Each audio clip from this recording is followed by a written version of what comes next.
Well, bonds used to be the boring part of the portfolio, right? Considered safe, steady, not too exciting, but with yields at multi-decade highs right now, a lot of people are asking, hey, is now a good time to give bonds a bigger role in your investment strategy? This video is going to dig into that and try to answer that question starting now.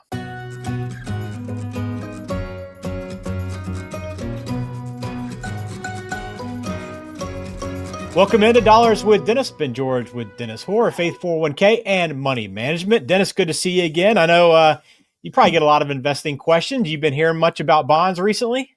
A little bit. How you doing, Ben? I'm doing well. Doing well. Life's good. Got so much easier rain here in the Cincinnati area, so that's good for us. Yeah. But bonds are in the news for sure. Used to be boring and nobody wanted to talk about bonds, but they are coming alive. Yeah, they are, and I want to kind of dig into it today. What we decided to do was pull a few quotes from a few recent articles, and I wanted to get your reaction as a financial advisor. And if you're watching us on YouTube, you'll see some of the quotes pop up on screen. If you're listening to us, come over to YouTube, join us there as well, subscribe, and remember, as always, if you have questions for Dennis, always easy to get in touch. 401k.faith, that is the website, and all the contact information is in the show description down below. All right, so Dennis, I'm going to read the quote to you, and then we'll talk about it a little bit. So let's start with this one from U.S. Bank. To understand why opportunity exists in bonds in the second half of 2025, it's important to remember where bond returns come from.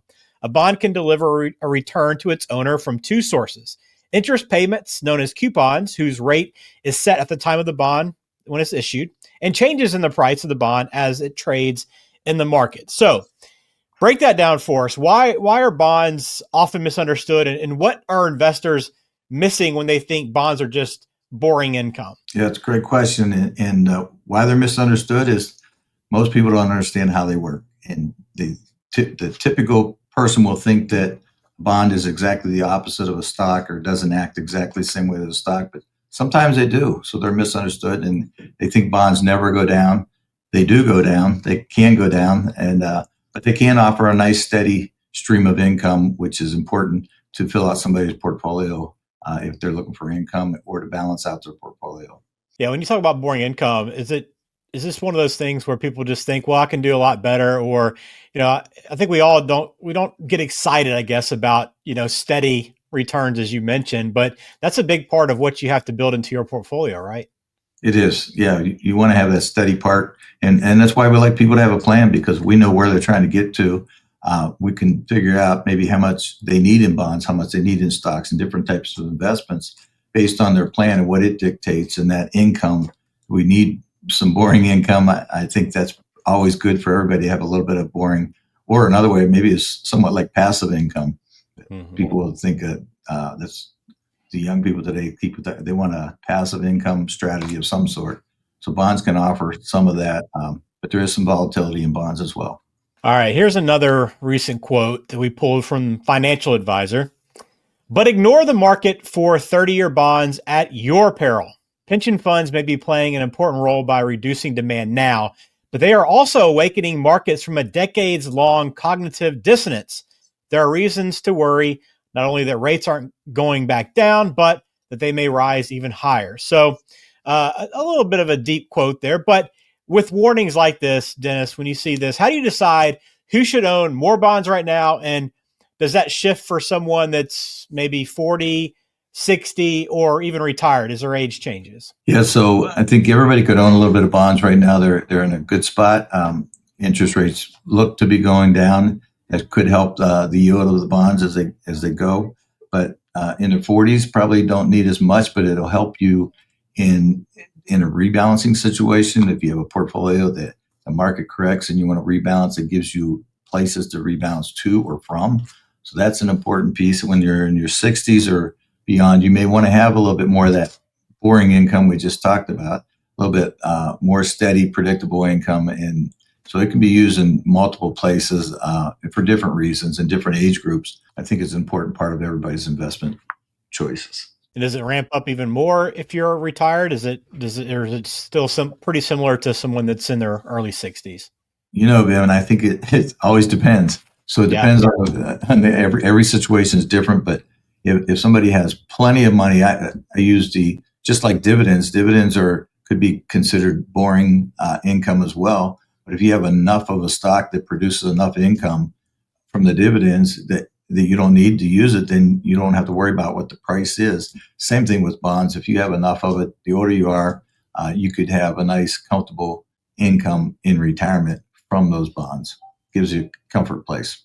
All right, very good. Well, let's look at this last quote from Fidelity. They say, if you are looking for income from individual bonds, current yields near multi-decade highs and longer-term bonds can offer an opportunity. And if you're considering bond funds or ETFs to diversify your portfolio, Fidelity's bond managers believe that a combination of high current yields and interest rates that are expected to gradually fall later this year is creating an attractive total return opportunity for bond investors in the months ahead. So when you're building a balanced portfolio today, how big of a slice, and I know it depends, Dennis, but how do you kind of figure out how big of a slice bonds deserve within your portfolio, especially if this information is right and these projections that many experts are throwing out there are correct? Yeah, great question. And so I'm not sure if they are correct, but if they are, that's a good indication. And a few years ago, 2022, when the stock and bond market corrected, we did the conversation with clients that, which do you think can recover more and faster?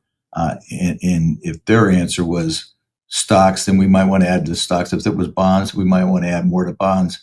But we want to get the client involved with where they're going. We want to have a plan that says, here's what you need to get there. Now, if you want to take an advantage of a short-term market movement like the bonds are in right now as interest rates return, you might lean a little bit more that way. Typical 60-40, 60% stock, 40% bond client might go 50-50 in that kind of, so they might shift 10%. If they're 80-20, they might, same thing, a 5 or 10% shift while the markets are moving, rates are going down, and it looks like yields will go up. That's what Fidelity's kind of saying here. If they're correct, that could be a good move.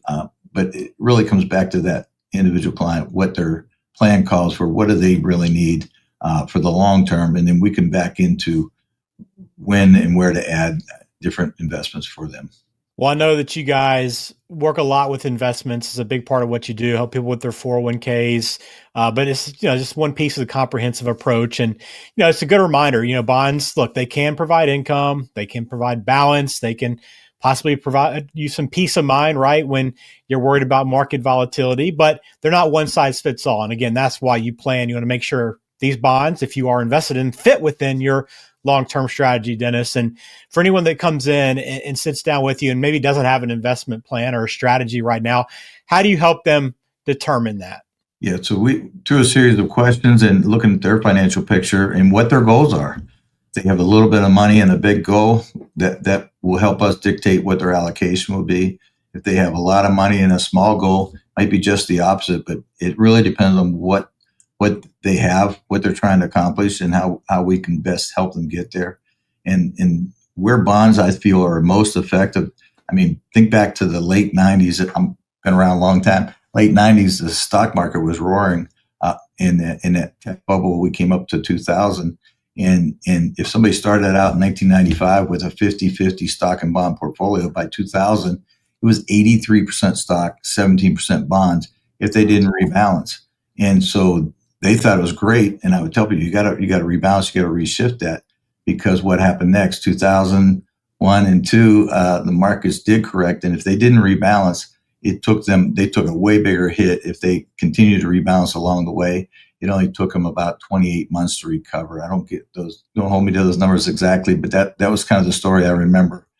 If you had a good balanced portfolio and you rebalanced it regularly, you didn't get caught up in the big swings. And so the bonds are great for doing that, and a steady, boring income, if you will, on that. So we like to use them. Yeah, and it's hard to do that on your own, right? Which is why you want to have a financial professional. Dennis is an investment and retirement planning professional at Faith 401k Money Management. Been doing this for many, many years and has experience and seen all types of markets. So if you have questions, want to follow up, determine whether or not bonds fit your portfolio, please get in touch, 401k.faith. And again, all of the contact info is in the show description as well. We appreciate you watching this episode of Dollars with Dennis, or listening wherever you are. We appreciate that. We'll be back again soon. Dennis, have a good week. Thanks, Ben. Securities and investment advisory services offered through Osaic Wealth, Inc., member FINRA SIPC. Osaic Wealth is separately owned, and other entities and/or marketing names, products, or services referenced here are independent of Osaic Wealth.